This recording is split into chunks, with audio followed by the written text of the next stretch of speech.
Episode 3, Being a Late Bloomer. Hi everyone, I'm back with another episode. This is your girl Jay. I'm going to talk about me being a late bloomer. So, I lost my V card, my virginity, when I was 21. I didn't enter my first relationship until I was 31. And I had my first breakup at 32, which was last year. I thought he was the one. We met in college on a rainy evening back in 2012.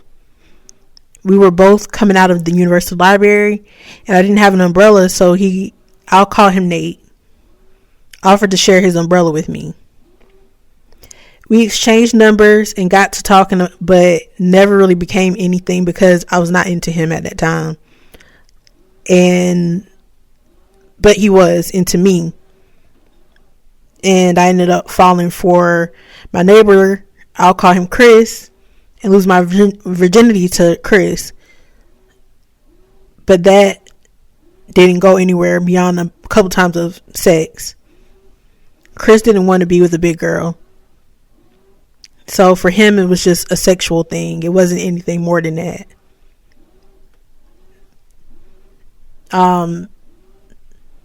That really broke my he broke my heart.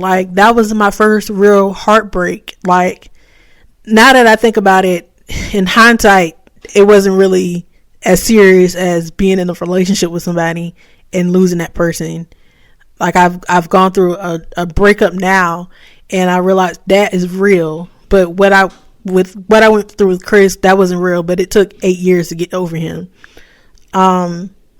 Nate was there. He helped me through that ordeal.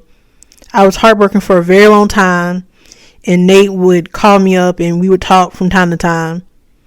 After I graduated, I moved up to Jersey and went to grad school up there for a while. And he would keep in contact with me. He would call me. He would text me.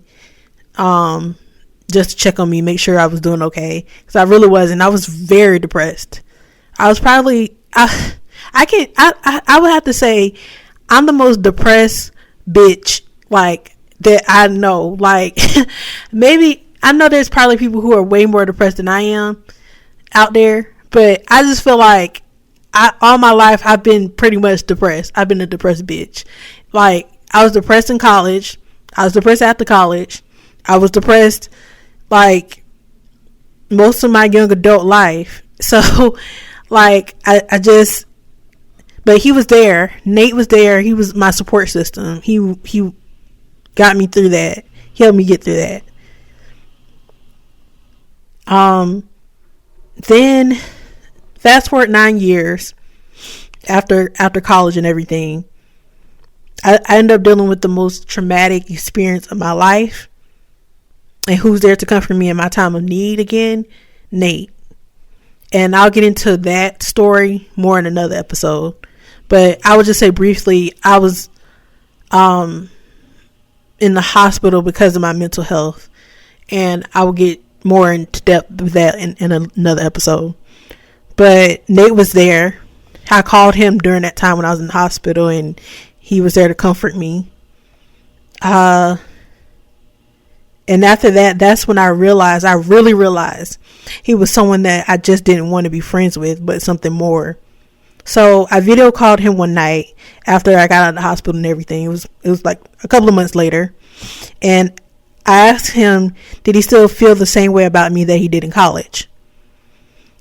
Now, I can't really remember exactly his response, but I remember it being positive.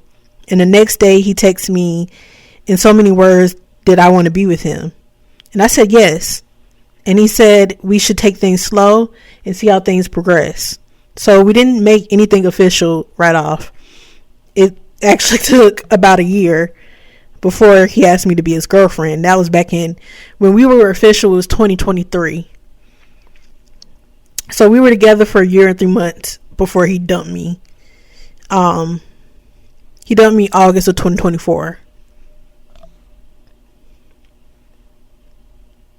And I would have to say that was the most up. Like, I've had a lot of different things happen to me that I would say is traumatic. I mean, being a breakup is not as traumatic as like other things that I've gone through, but now that I think about it, but at the time it felt very traumatic, and it felt like the world was ending because I loved him so much.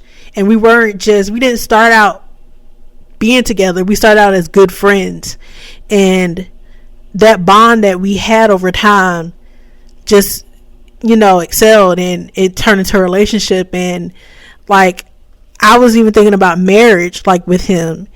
And I was in a place of like thinking that we were going to really go somewhere far and have kids, get married, have a house. Like, I was planning on moving down to where he lived because we were 2 hours away. Like, I won't say exactly where, but we both live in the South. We live in the same state, but different cities. And, it was 2 hours away, but I was planning on moving to where he was at, and he was working on us moving in together. Which at the time it was like a lot going on. Like, I won't get into it in this episode, but, basically going back to the main concept of this episode is that I was a late bloomer. I started out late with having sex. I started out late with being in a relationship. And I went through my first real heartbreak in my 30s. So, yeah, like most people, they go through that stuff like early, like 20s, if not teens. But no, I went through that in my 30s. So, I say all this to say that for me, I'm not relating this to my weight, but I feel like if I was small back in college, I probably would have had my first real relationship earlier on. But because I wasn't small, I think that kept me kind of from having a relationship. But I can't say that completely because my best friend has never really, before, like, she never really was in a real relationship herself until later on too. She was a late bloomer as well. And she was skinny throughout most of her 20s. So I can't really say that it was my weight, but I just wanted to like bring up this story bring up my being a late bloomer, because I feel like it could be relatable to like a lot of people who are, adulting, and that's what this whole podcast is about. It's about adulting. But in the next episode, I will get into more on the story with my ex.